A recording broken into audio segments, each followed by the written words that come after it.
Welcome to the Aerospace Advantage podcast, brought to you by PenFed. I'm Doug Birkey, Executive Director at the Mitchell Institute. Here on the Aerospace Advantage, we speak with leaders in the DoD, industry, and other subject matter experts to explore the intersection of strategy, operational concepts, technology, and policy when it comes to air and space power.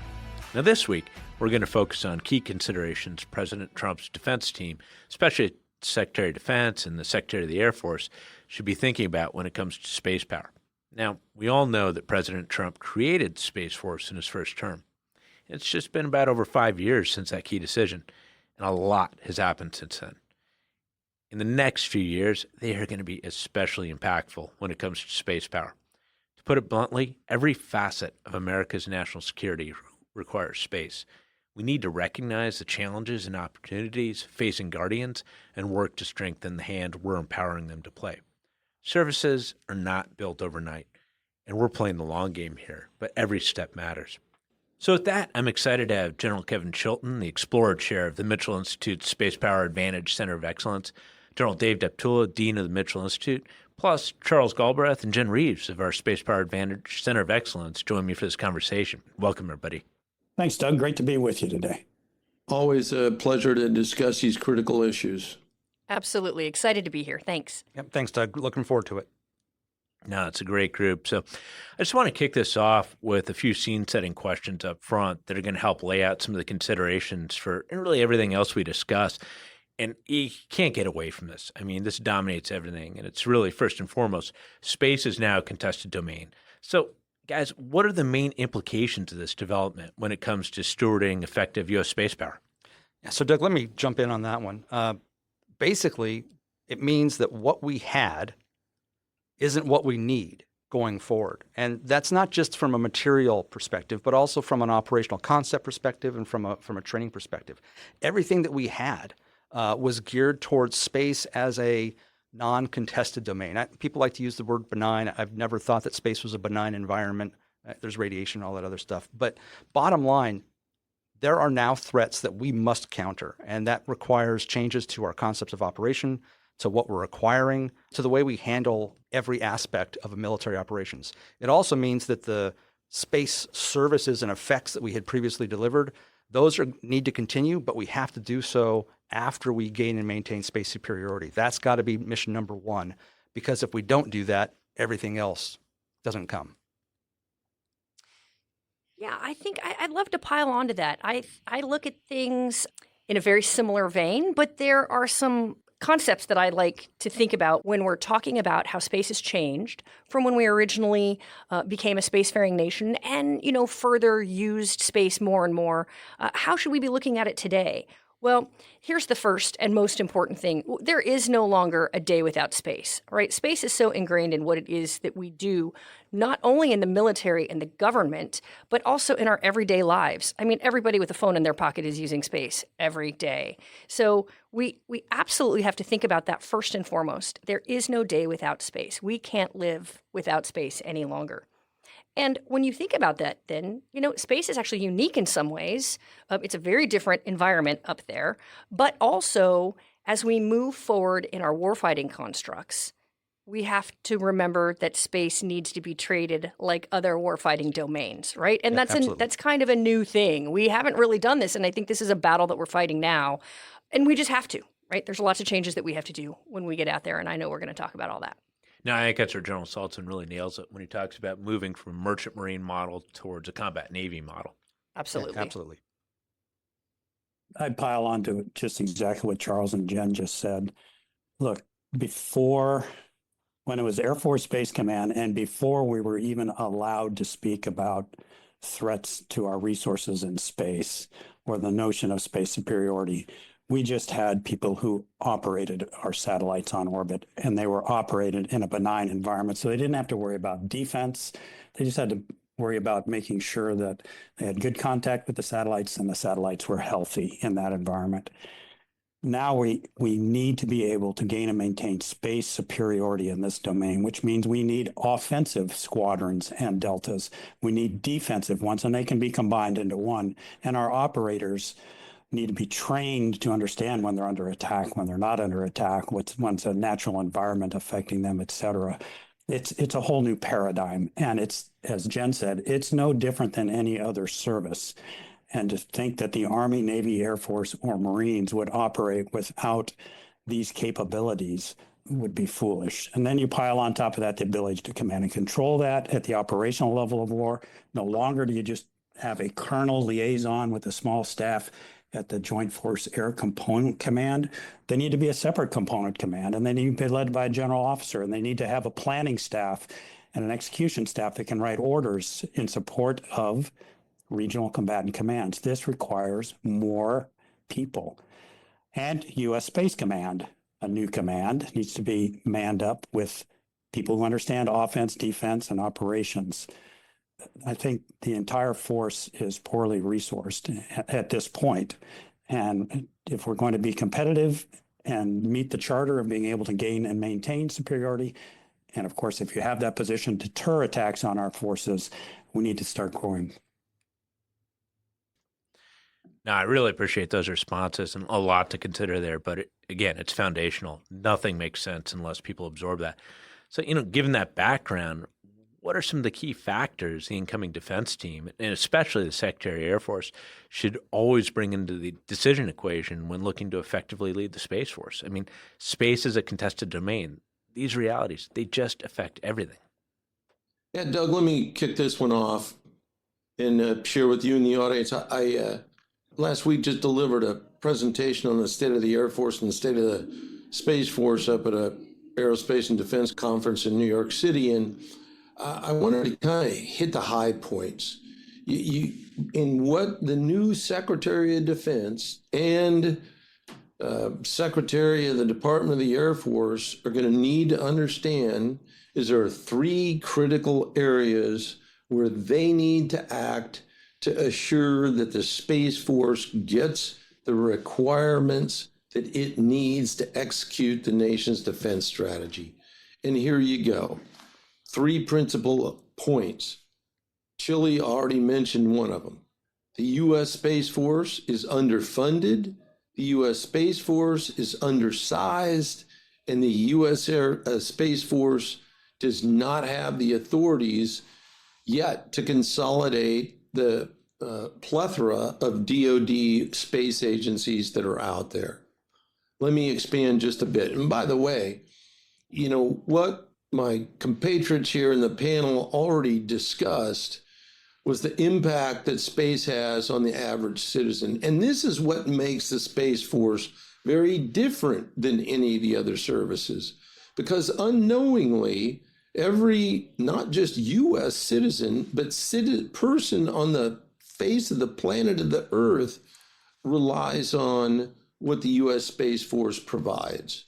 Yet they don't realize that. At the same time, coming back to the U.S. Space Force is only about 3.5% of the entire U.S. Department of Defense budget.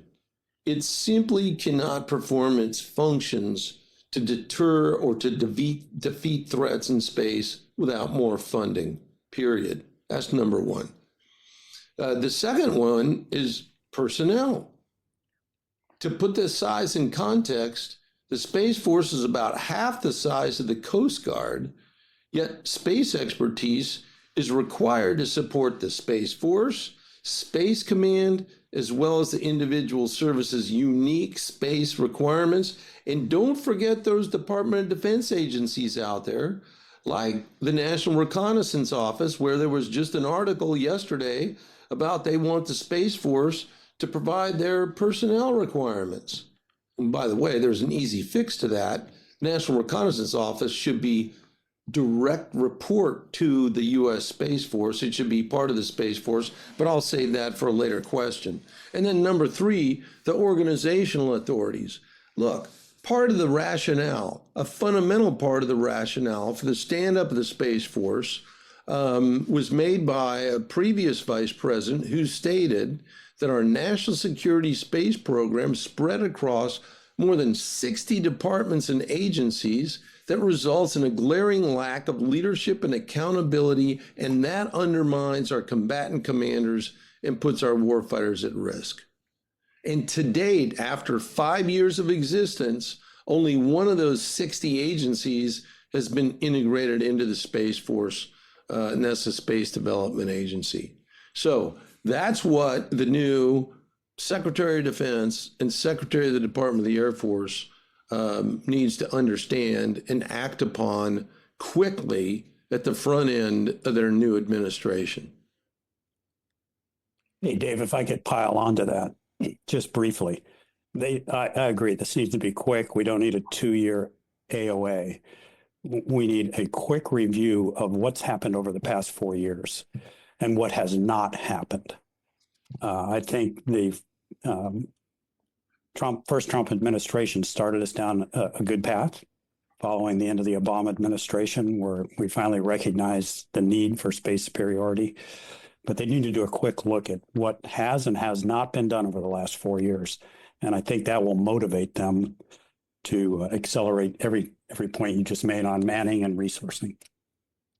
Yeah, no, thanks for that, Chili. I'll just remind the audience, with respect to the FY 2025 budget, the Space Force's, the actual budget impact is about a 5 to 6% budget cut. And when you consider inflation. And so we need to reintroduce transparency into budgeting so that the American people and Congress understand what's really going on with the Space Force. So, sir, I have another thing to offer. I know that's a huge order right there that is so wildly important and certainly at the level of the secretary. But I have something to add to the conversation from my perspective back in the foxhole, if you will, from when I was an active duty space operator. And one of the things that we actually ran up against when we were trying to get after the notion of space superiority, and granted, these are in times that are not today, right? And today it's especially vital, but we were still already thinking about this. And that is, there is not policy out there to allow us, the military, and whatever service it happens to be, today it's the Space Force, to actually prosecute the operations in the domain to gain and maintain space superiority in light of whatever threats are being presented to us. Again, in the domain, there's not good policy out there to allow us to do what it takes. And so this is something from an operator's perspective where we would get stopped from doing or planning at least what we thought needed to be done because the policy disallowed. And so I offer that as something else to consider. We can't get after space superiority because we don't have the authorities to do so in the domain. And that's huge. I think, Jen, you raise a real good point. This is, you may be dancing around it, but this, when you talk about policy, it's politics. The previous, or until Monday, the current administration, in prohibiting any kind of development or building or prosecution of weapon programs that were designed to achieve space superiority. And you're right, that is a policy piece that needs to be changed immediately, like not later than the end of next week. No, and a huge piece of that, Jen, is you can't have effective deterrence. And we see this all the time with cyber actions. You know, what was the result for the Salt Typhoon thing? Well, nobody really knows. I mean, it's pretty consequential from what I can tell, and yet we don't have a clear-cut set of consequences that adversaries understand. And so 1,000% what you're saying. I think it's even worse than that, because what we're hearing from Space Force intelligence officers is China is lasing our satellites on a regular basis. They are jamming our satellites on a regular basis, and we're allowing this to happen. We cannot allow that to be the status quo, so that's the acceptable level of engagement between nations. We need to be holding China and anybody else that threatens our space capabilities and attacks them appropriately. I mean, these would be acts of war if those were crewed spacecraft. Absolutely. So another factor we're seeing right now, I got it, space, contested domain, very, very important effects. But demand is surging here on Earth. I mean, every single service, the agencies, you name it, every terrestrial actor wants more from space. And it's leading to a step function change in demand. And we've talked about resource challenges and all that. Could you please walk us through what those realities mean for the Space Force and how they posture for the next several years? I think Jen hit it on the head when she said there is no longer a day without space. Space is integral in every military operation that we conduct, and whether people in the United States or around the world know it, it's integral to their daily lives. That's absolutely going to continue. As more space companies provide services and capabilities and effects, that's just going to continue to grow. We saw the use of Maxar provided imagery during the opening stages of the Russian invasion of Ukraine. That type of capability and that type of understanding that is provided by space capabilities is just going to continue to grow. And it just puts an incredibly high importance on preserving those capabilities. And again, it goes back to space superiority, because we're relying on them whether we know it or not. And if you try to have a day without space, it's not a good day. So another factor that is in play right here is a notion of fighting tonight. And obviously we talked about we are trying to change the tires on the car while we're going down the highway here, given what's in play. But there are also longer term facets that we're trying to deal with. I mean, Charles, you just released the paper last year on cislunar space. It's crucially important, and that's a marathon. It's not a sprint to get there. How do we go about balancing these near-term priorities and the longer-term priorities? Both are crucial. We're stretched thin. How do you look at that? Yeah, I think it's important to remember three factors when you're talking about balancing the fight tonight versus the fight that might be tomorrow night or next week. The first is, if you want to be able to fight next week, there might be capabilities that you have to start building today. Some of these are just long lead. They take a while to develop, and they take a while for the Guardians to wrap their heads around and develop the tactics, techniques, and procedures to employ them effectively. Secondly, if we don't want to have that fight next week, taking action today might actually help shape the environment so that we can create conditions where we do not escalate to hostilities, or if we do, they're on more advantageous terms for us. And then finally, I'm a big advocate of the old adage that an ounce of prevention is worth a pound of cure. And so if we can take steps to start developing capabilities that do that shaping that will help us win in the future, taking those small steps now could avoid the need to have a huge catch-up at the end here in a few years. And so those three concepts, I think, are important for decision makers, the new Secretary of the Air Force, the new defense team, to consider. Yes, we absolutely have to prepare for tonight, because you don't get to next week if you don't get through today, but you don't want to lose tomorrow's fight by focusing too much on the fight today. Manage your money on your time with 24/7 digital banking on the PenFed mobile app. Easily make payments, transfer funds, and deposit checks through mobile deposit.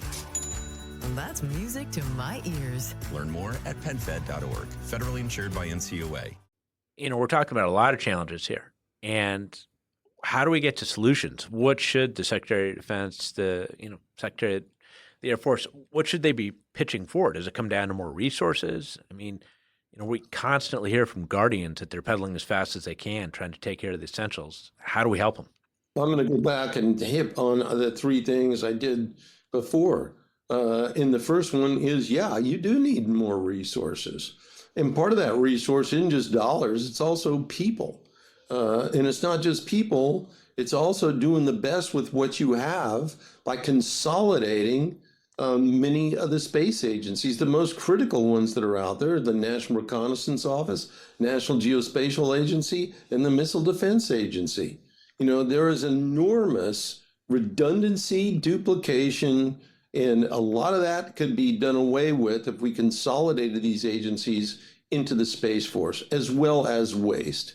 So, you immediately get rid of the NRO's people problem if the NRO becomes part of the Space Force. That way, you can allocate resources based on where the critical needs are. Now, look, no one's ever going to get 100% of what the requirement is. We understand that. But that's further rationale to consolidate and also achieve unity of effort. Now, Charles can wax on this eloquently, and Jen, because they wrote a paper on it, but we're also going to have to get realistic, all right? There's been too much going along to get along and not bringing these critical issues to the table to discuss them in an adult fashion. And what I'm specifically talking about is the United States Army and other services encroaching on Space Force prerogatives. Why is the United States Army building a communications space constellation for their own organic use? That is the opposite of what jointness is all about. And they're not just doing it in space, they're doing it with air, with building precision hypersonic long-range weapon systems. They're doing it with combatant commanders by building their own multi-domain task forces. Hey, that's the realm of combatant commands. I digress, but let me move back to space. Part of this is more resources. I gave you the number, about 3.5% of the entire DoD budget. But guess what? 100% of the Department of Defense's combat efforts halt if the Space Force doesn't have sufficient funding and resources to put together the communications, the precision navigation and timing that are absolutely required for the rest of the United States military to operate. So, sir, I could not agree more with what you're talking about there. I'm going to pile on with another from the foxhole perspective, if you will, having been a space operator for years and years. And one of the things I think that's most, it's a little more tactical, perhaps operational in nature, but it's also an interesting thing that it's cultural in nature. And we even heard about it from the retired general officer who was part of the test when we were doing the ASAT tests back in 1985 and launching an ASAT off of an F-15. And here's the issue, this cultural issue, is that we're used to space only being a provider of support. And that has to change in the future. So not only do we need the resources, do we need some alignment of organizations much better, but what we're going to have to do is in sort of the hearts and minds of the warfighters, they're going to have to understand and get used to it and be okay with the fact that there are probably going to be offensive and certainly defense operations that are happening in the space domain. And guess what? That ground pounder might have to do something to support that, not the other way around. And I think it's just an interesting thing to think about, because certainly in my career, having been a space guy and been in a lot of joint environments with lots of members who are warfighters, but me too, but from various services, no one ever thought that we were fighting wars in space. No one ever thought that that would be a thing. And it's going to be a thing if it's not already a thing. And people are going to have to get used to being in support of operations happening in space. And that's going to take a change in hearts and minds. And we need to start talking about it. No, to that point, I mean, the best way to deal with an ASAT might be a B-21 going against a launch site somewhere around the world. Exactly. Yep. Exactly. Counterspace operations right there. So the scale of Space Force, I mean, we've danced around this a little bit, but I want to hit it direct. When the service was created, a lot of people argued that the Space Force could operate within the general personnel top line. It was bringing over from the Air Force and, different additive factors from the other services. But we know Guardians at all levels are spread thin, given what we're asking them to do. Do we need to look at growing the Space Force in a deliberate fashion? Yes, absolutely yes. Okay, this notion, which is a very immature one, that we're going to be able to do everything we need to do without adding any overhead, is just that. It's immature and unrealistic in the context of, okay, you want a separate service for space? Then they need to have sufficient personnel to be able to engage in the multitude of decision-making bodies that are resident inside the Department of Defense. And right now today, they don't have those numbers. They're already double and triple hatted in many of the positions that they hold. In a lot of the places where decisions are made, in meetings at the Office of the Secretary of Defense level or at the top of the Joint Chiefs of Staff level, they need representation.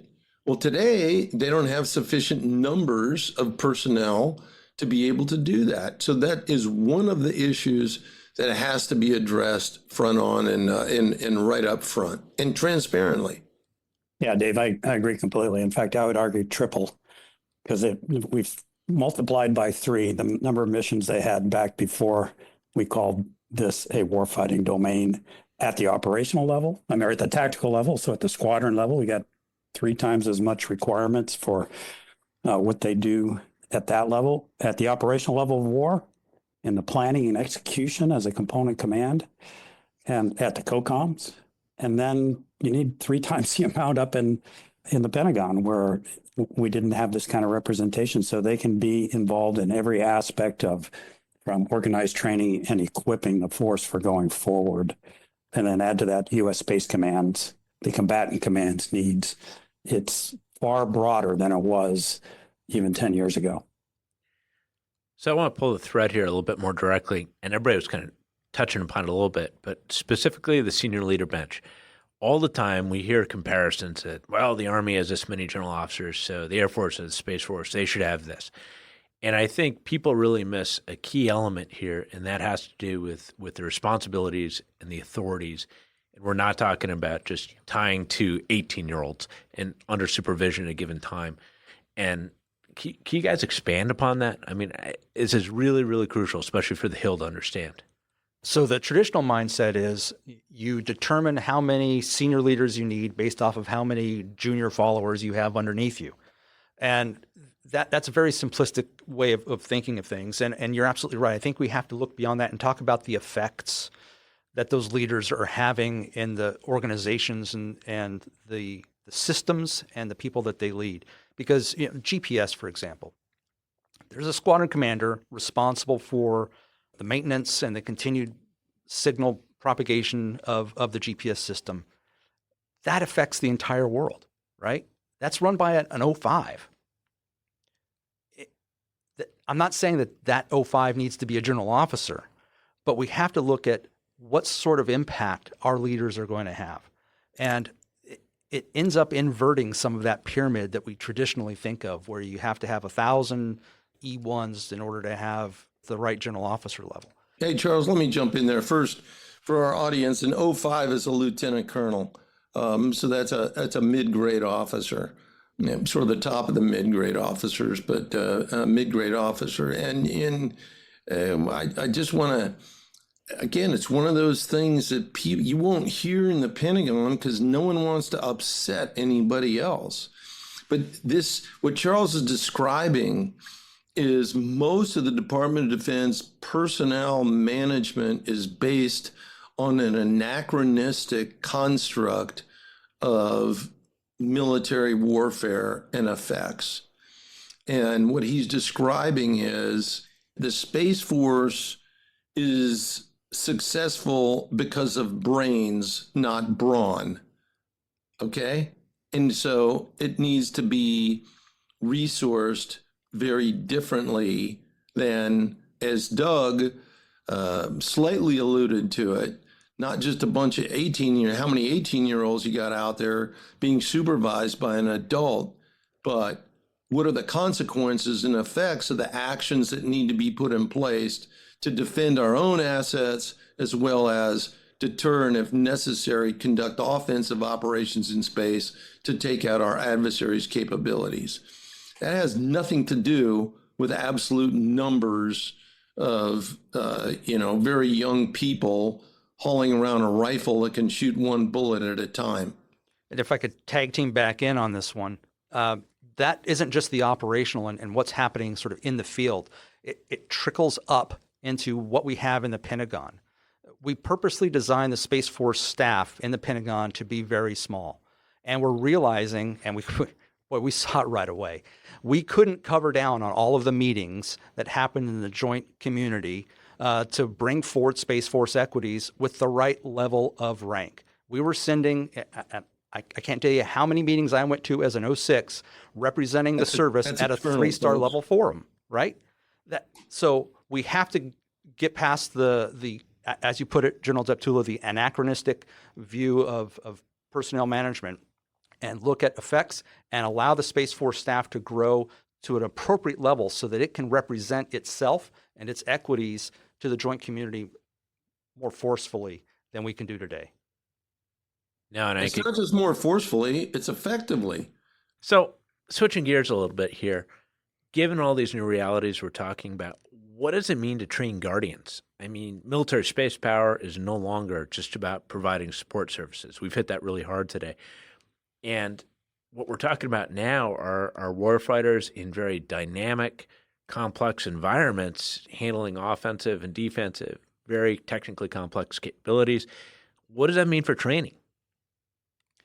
General Chilton hit on this earlier when he was talking about some of the ramifications of space as a warfighting domain and how when we experience an anomaly in one of our satellites, we don't just think that it's a natural event. We now need to think that it might be an attack that's occurring. And so we have to create a realistic training environment for all of our Guardian operators so that they can exercise against a variety of threats and scenarios, because there's a lot of challenges out there facing the Space Force and the missions that they execute. It's not just the radiation or micrometeorites now. It's lasers, it's co-orbital ASATs, it's jamming, it's potentially nukes in space. We've got to prepare our Guardians for all of those eventualities so that they can confront them and prevail. Well, and not just that, but think about when we were young space operators, right? The threat was the environment. That was the threat. And now there are so many other threats that we have to be familiar with.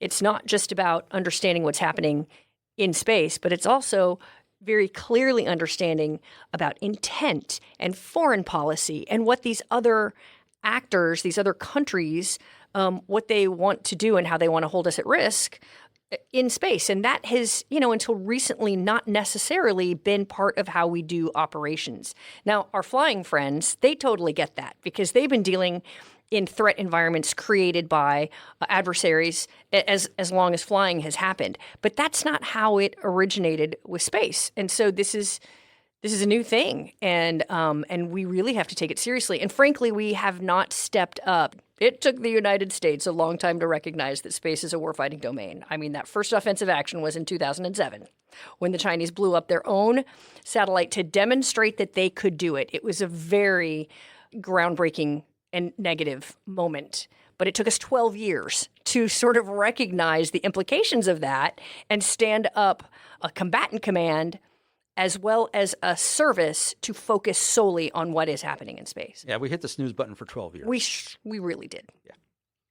So If I could pile on, Doug, to the training piece, it's frustrating when you have a integrated exercise or war game and space is what we'd say white carded in. In other words, they really can't plug in and exercise and train and war game because they don't have the tools to do that.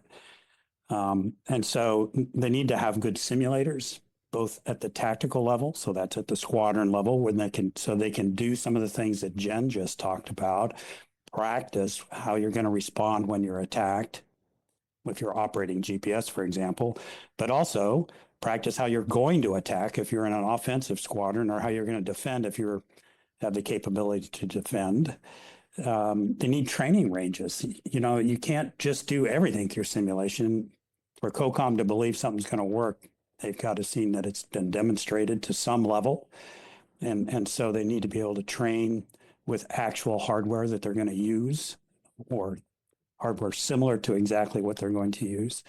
And I think we often forget about the operational level of war, command and control, planning, execution, those who will give orders to the squadron level to execute either offensive or defensive operations or adjust constellations.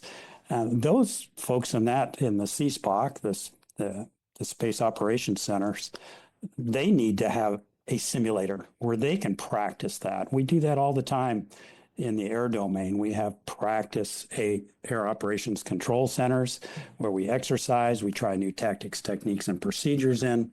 None of that exists today, and it needs to be funded. So, sir, building on that, how do we tie in the joint and the allied counterparts piece? I mean, because you're hitting really key points here, and space is integrated into everything. Well, we have some great allies with some great capabilities in the space domain. And just as we went from just an air operations center to a joint force air component command center to a combined air component command center, where we started to integrate our allies into the planning for air operations, and no one can speak better about this than Dave. We need to do the same thing in space, because we will need to fight with our allies. We'll need to fight as a coalition in this domain, just as we do in every other domain. Moving on here a little bit, what about the Space Force's identity? We've talked a lot about it today.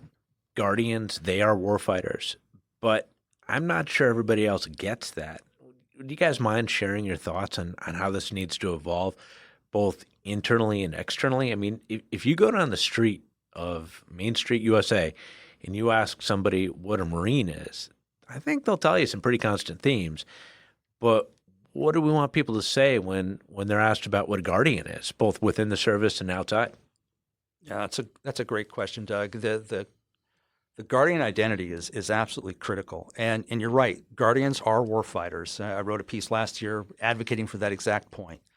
But what people need to understand is it's a different type of fight. Warfare is constantly evolving. And what a warrior was or what a warfighter was 100 years ago is very different than what a warfighter is today. And we have to recognize that space is that front line of warfighting in the 21st century.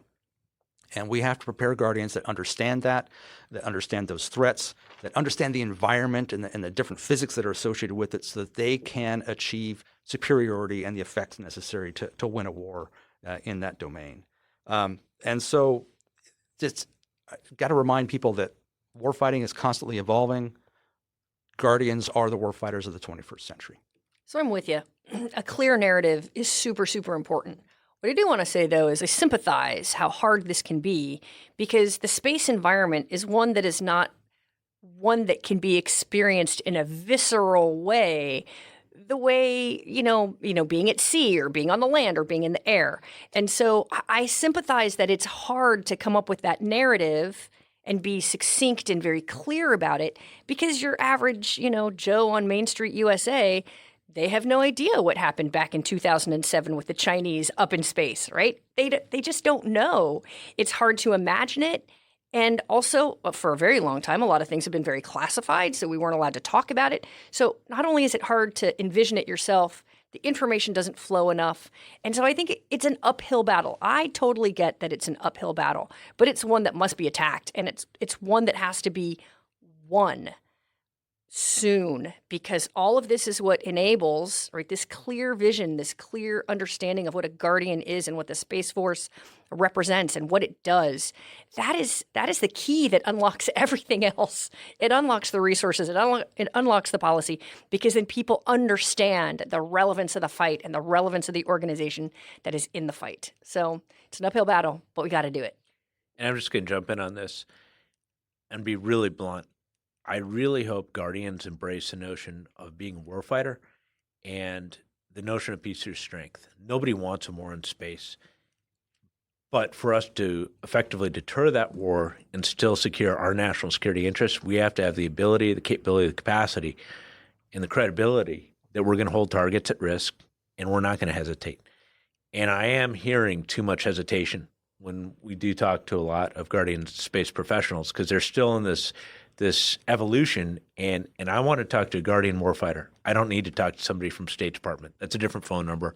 I'll call for that policy advice, and we need to move this up. I mean, General Saltzman has got it nailed, but it's a big force, and we got to get this inculcated throughout. And that's kind of my next question is, how do we work the communications effort? We just talked about it. We don't have a lot of senior leaders, so they can't be all places. We got to talk to the Hill. We got to talk to the policy and budget world, the media, the public at large. How do you look at a better communications approach this time around, and what does winning look like? Well, I'll start with that last part. What does winning look like? Well, winning looks like you get the authorities that you need, and you get the resources that you need in order to have the capabilities to succeed and to prevail. It is going to be, as Jen said, an uphill battle to convince the American people, to convince members of Congress, and to convince even some Guardians that they are in fact warfighters, that they are the leading edge of the nation's national security. How do we go about doing that? It's got to be an all-out, blitz if you're in the football season, full court press, whatever you want to do from an analogy perspective. But we've got to actively go out there and communicate it. Other services have had the benefit of decades, and in many cases, generations of people doing that mission in that domain, in that service. And it's been, immortalized in popular culture, films and books and, stories, et cetera. We don't have that in space yet. It's going to take time to develop. But if we don't start telling Guardian stories to the American people about, there was the recent attack against Israel that had so many incoming missiles, and there some great Air Force pilots helped shoot down some of those missiles. That's an incredible story. What I don't hear is the story of the crew that actually notified that those were incoming ballistic missiles, provided the tracks, provided the intelligence that enabled that defense to occur. All from space. All from space. All of that happened from space. Right. So how do we tell that story so that American people, that we can all understand that? That's absolutely critical. Yeah. I think what right looks like is when you stop the next Joe Q citizen on Main Street, USA, and you ask him what he knows about the Space Force, and he can tell you. And he's got that same soundbite, as you will, that if you asked him what a Marine does, he knows what a Marine does. So I think that's what right looks like. I think, and again, it's going to take a minute to get there, but I think it's an admirable a goal to have. Well, tongue in cheek, if Netflix does another series on Space Force, Steve Carell shouldn't be the leader. Tom Cruise, someone like that, because it's not a joke, right? I mean, this is serious business. Yes. Yeah, I'll pile on here. This change is not going to happen unless the President of the United States turns to the Secretary of Defense and unleashes the offensive capabilities that we either have or don't have, because we certainly don't have insight into it, and tells people that they can actually give them the resources and the manning to actually gain and maintain space superiority. Until it comes from out of the White House and down to the Secretary of Defense loud and clear that any policy constraints put on this force in the past have been removed, no one's going to believe it. Yeah, that's very well said.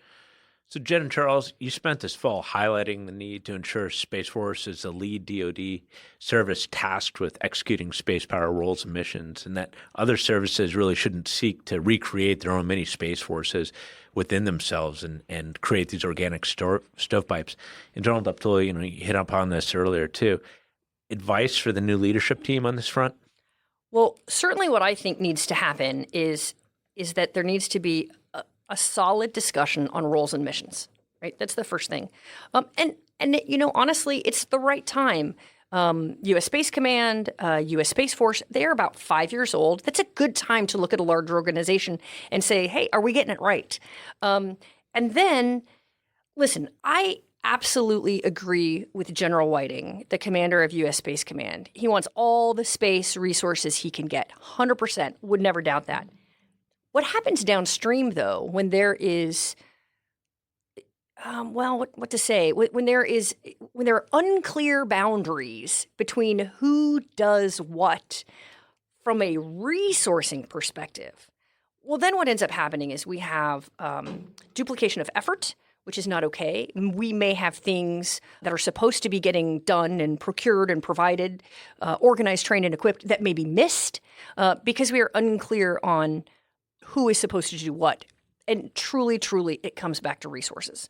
And so if resources are not being given to the Space Force, which we know is already resource constrained because they are being shunted over to another service who, by all rights, should not be doing what they're trying to do, this is where the problem truly ends up, that the Space Force is being starved resources while other services are duplicating the efforts that they are not charged by the UCP of actually doing.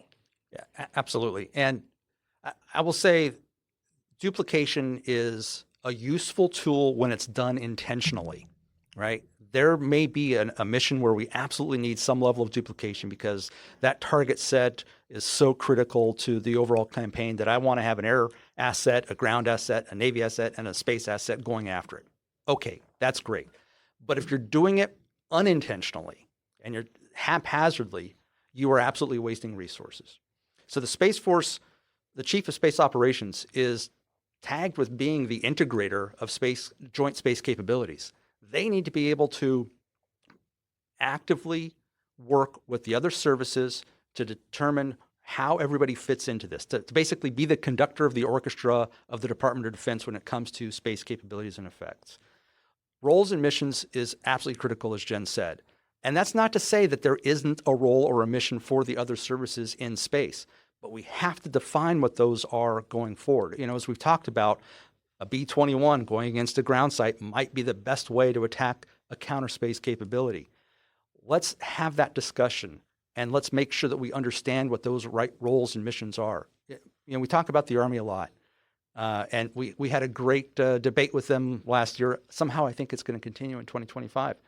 But let's just say this. Integrated missile defense, right? That's an Army mission right now. That's an absolutely critical mission. I need to make sure that they are focusing their attentions on missile defense, and that will support the Space Force and Space Command. I don't necessarily need them going after satellites, whether that's through temporary means or through some other means, unless we have agreed that in the orchestra of things, that's the right move. Yeah, I think at the end of the day, there's only so much money and so much bandwidth. And if we don't go after the most effective, efficient options, people die and we lose. 100%. And remember, the Space Force, it's not just about the money, but it's about the people. It's about the depth of training and knowledge. It's about having expertise. It's about having practice. It's about all of those things. Again, hyper-focused on space. That is what the Space Force is about. And so I'm going to be a little bit of a contrarian here. I kind of like the idea of the Army fielding jamming capability that they can jam adversary satellites around the world. So we don't have to recruit a bunch of Space Force Guardians to be deployed around the world to do that. But those jammers have to be commanded and controlled by U.S. Space Command, the combatant command, not at the tactical unit to support a tactical operation.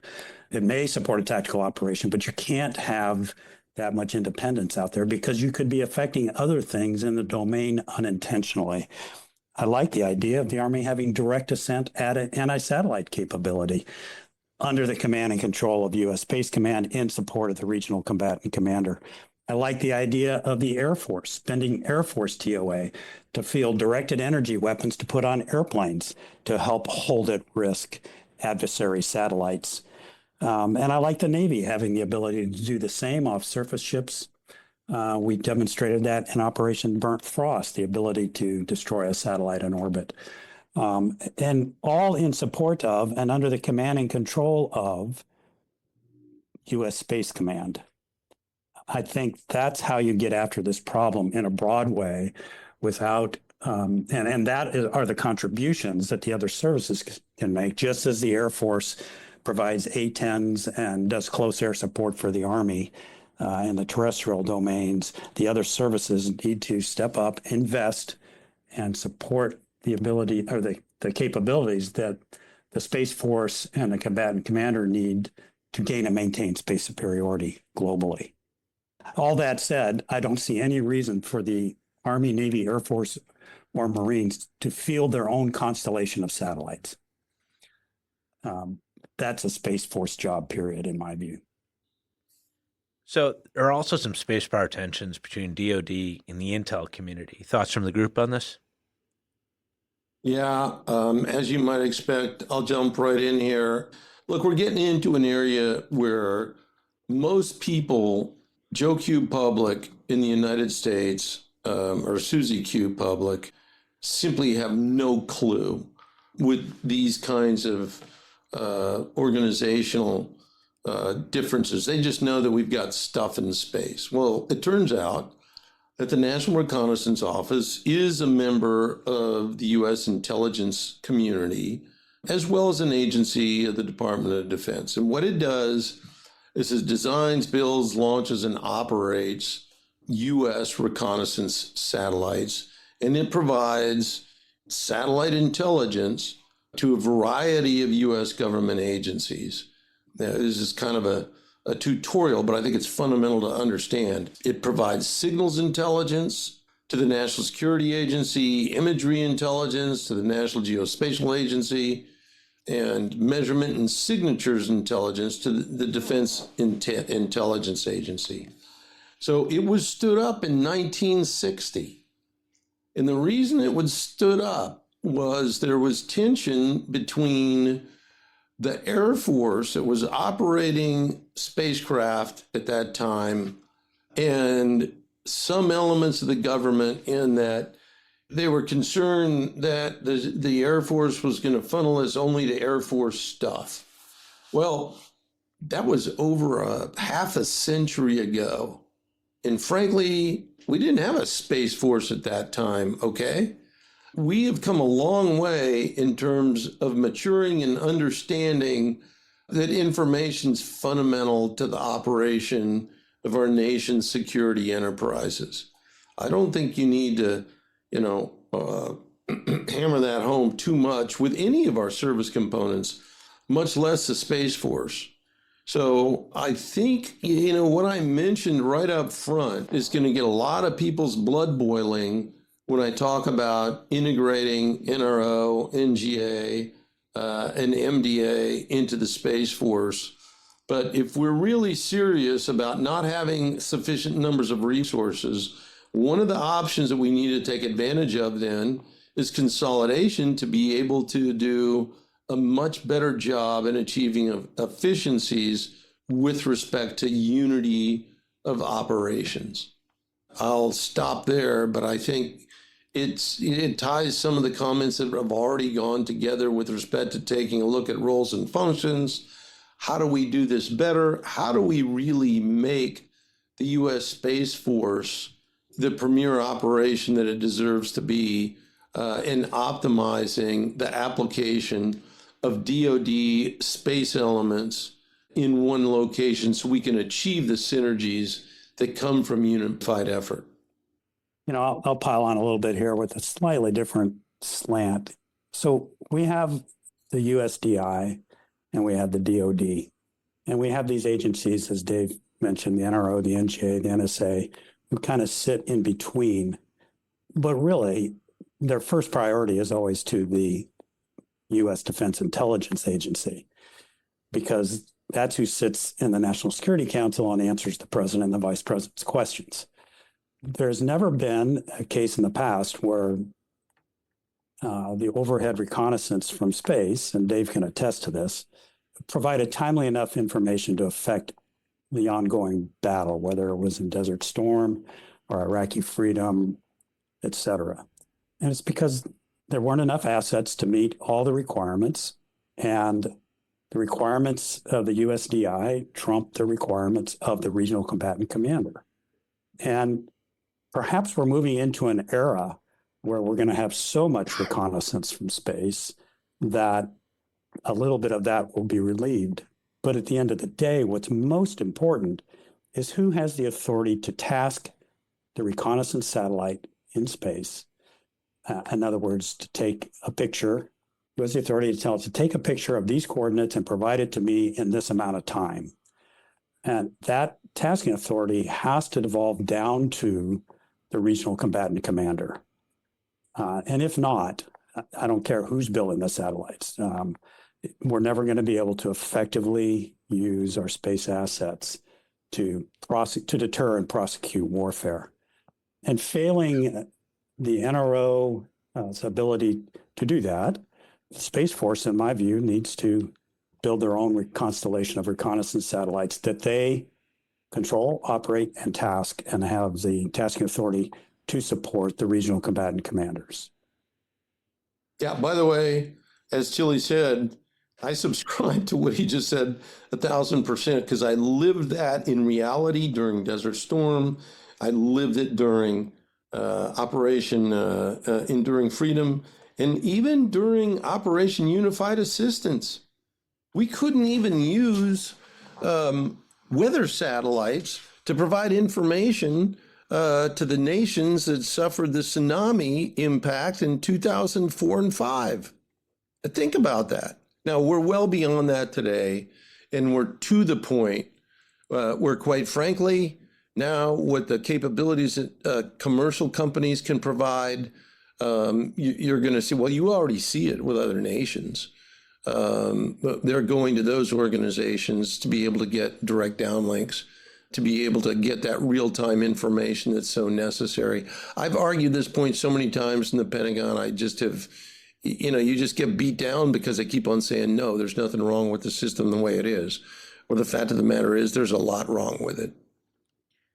Okay, we're getting short on time here, but we cannot leave this conversation without talking about money. So what are your thoughts for the incoming team when it comes to resourcing? I mean, Secretary Kendall is pretty blunt about this one in his final months in office, about the need for more money for the Space Force. Should this drumbeat continue? So I'll begin if I could, please. And the answer is yes, but I want to add some nuance to it. First of all, General Deptula, sir, you've already talked about it. General Chilton, sir, you've mentioned it. We've all mentioned it.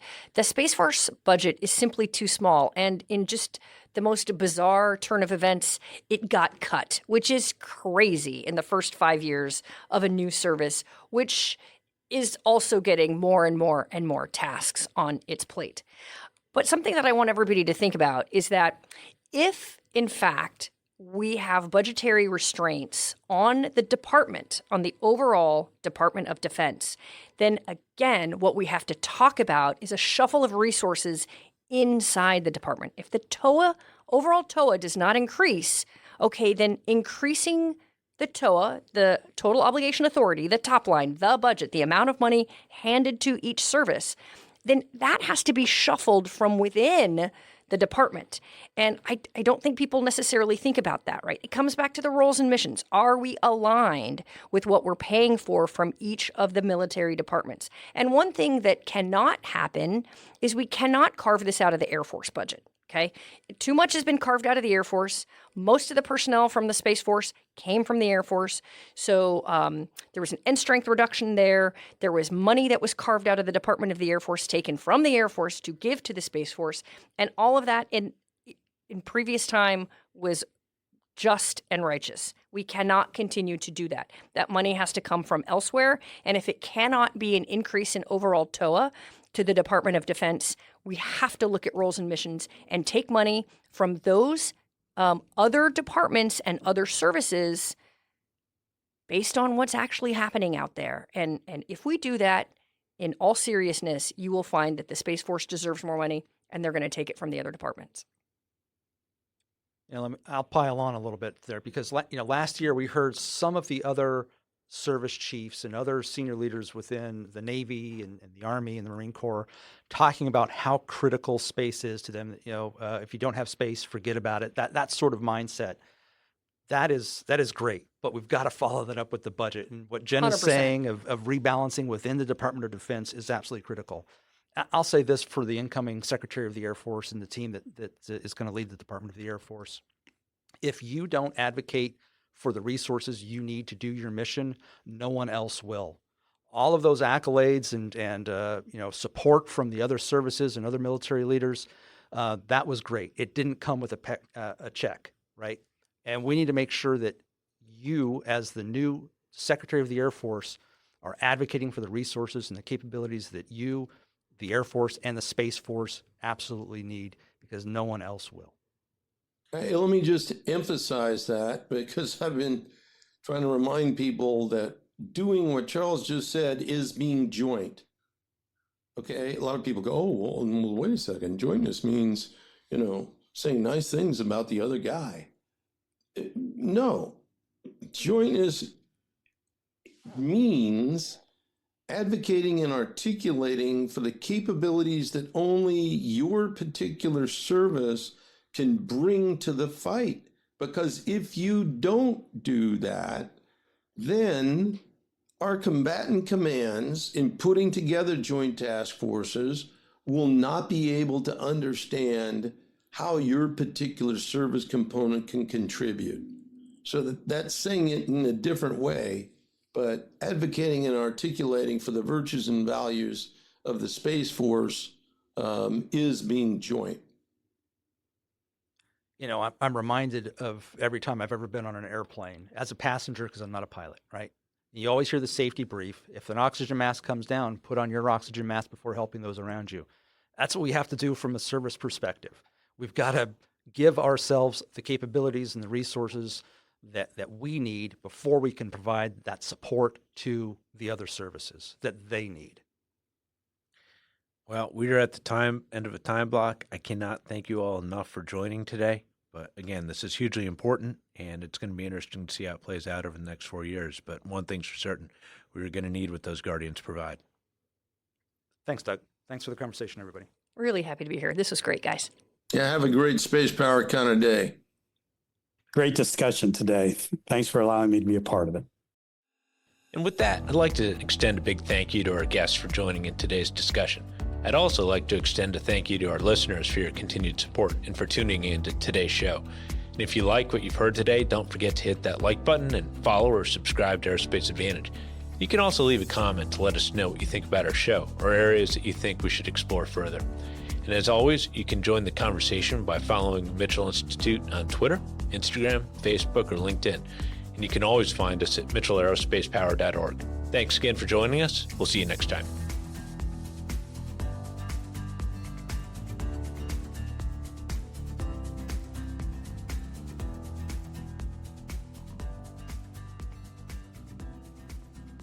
That was fun. Although, I mean, the Army discussion, right? That's always a good one, right?